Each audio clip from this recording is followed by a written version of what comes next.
Hey there. Welcome back. Welcome back to my channel where we talk about early retirement, readiness, resiliency, and all that other good stuff. Um, it's been a couple weeks since I last posted a video. I think maybe two now.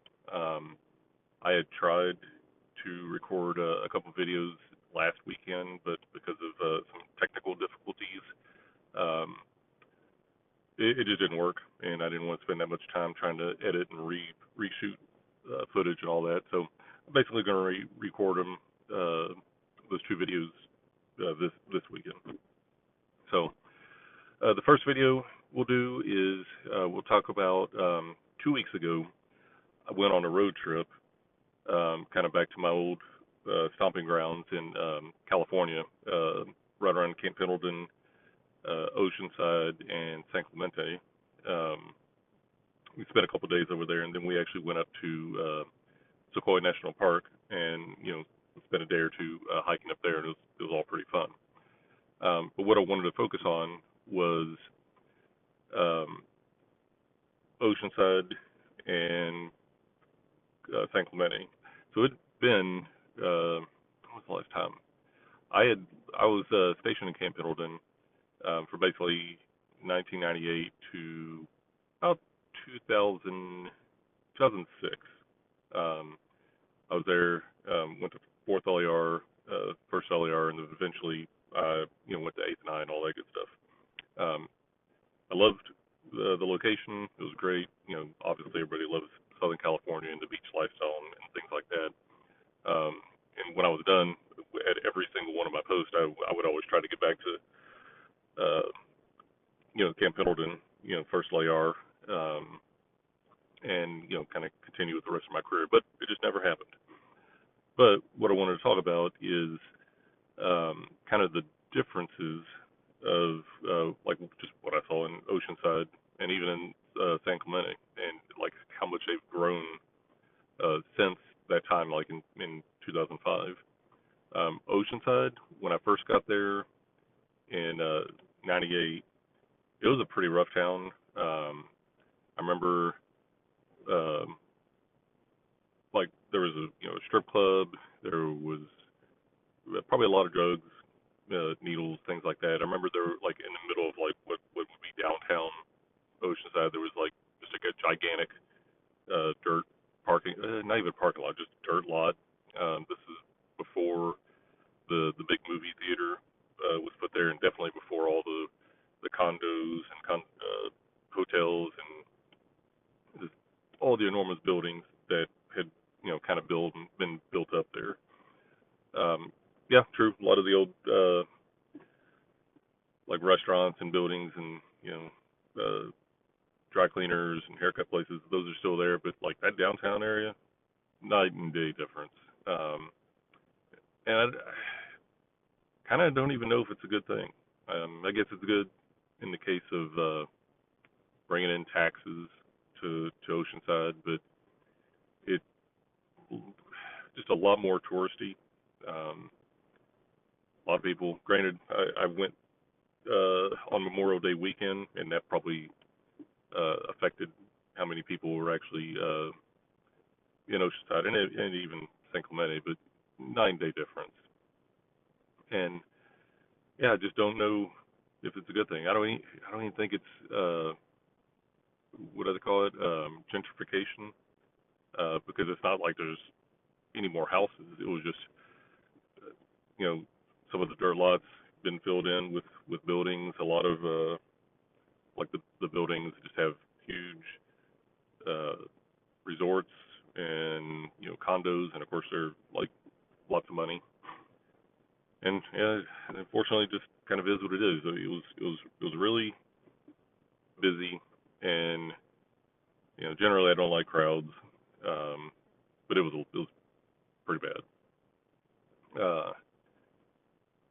San Clemente, basically the same thing. When I last left, if you could imagine, there was a lot of businesses, and houses have always been expensive there. Um, but I don't even. There's probably a few houses under $1 million, but I don't think you can find. much under $1 million. And apartments, even if it was like a studio or a one bedroom, you're probably not going to find anything under like $3,500 a month. And granted, I'm just looking at Zillow and stuff like that, but San Clemente used to be a quiet, like if I could picture it, like just a relatively quiet beach town. Well, obviously the surf is really good.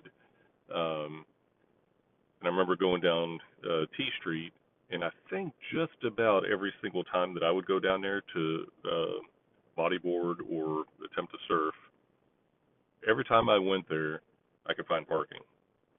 I go there, this time, and the street almost all the way up to the Cristianos, I think, whatever the main side street is, like just those streets are just lined with cars everywhere, and you'd have to walk half mile to a mile just to get to the beach.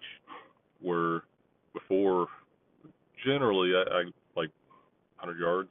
Like the, it's clearly gotten more busy, and like all the buildings are different. I remember there was a grocery store called Ralph's.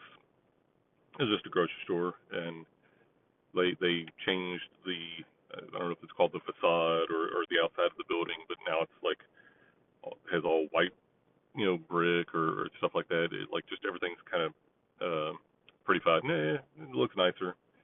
Um, but I don't know if the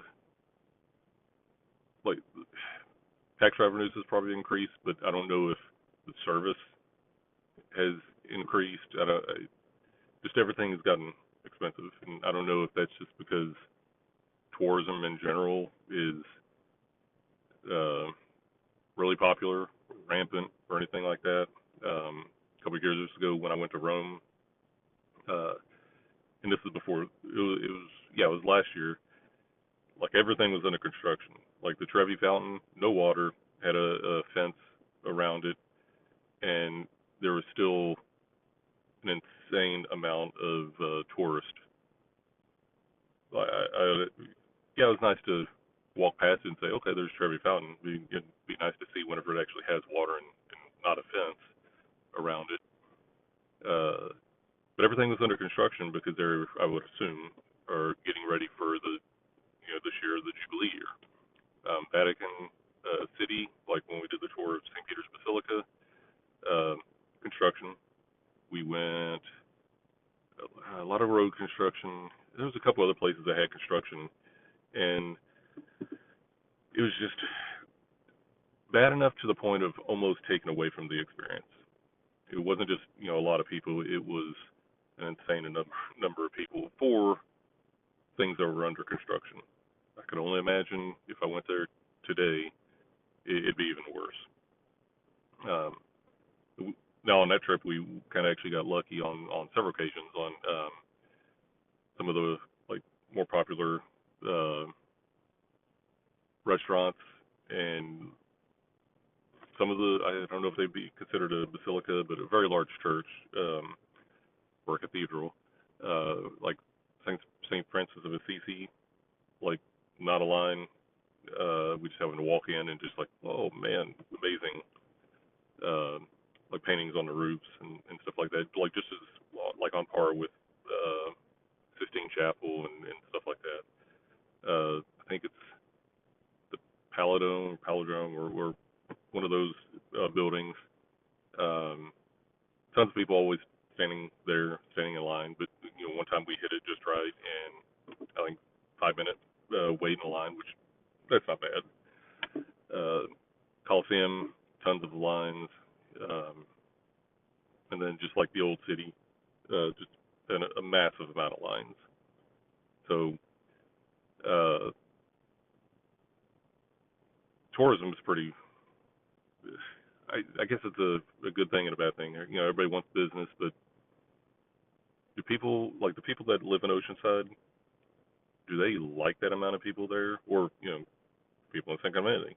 Um, like I guess 2005. I guess that's going on 20 years ago now. Like the people that have lived there, did you like it better 20 years ago if you lived there that long? I honestly don't see how people could actually live there. I don't. I think I was just trying to Google, like in San Clemente, and like the average uh, wage. I don't know if it was medium wage or average wage or whatever for like an individual or like a family, but it was only like 120, 115, something like that. And if I were to go and buy a house today for $1 million, like the payment might be 7,500 to $10,000 a month. Like that's if it was $10,000 a month, that's $120,000 a year just for the house.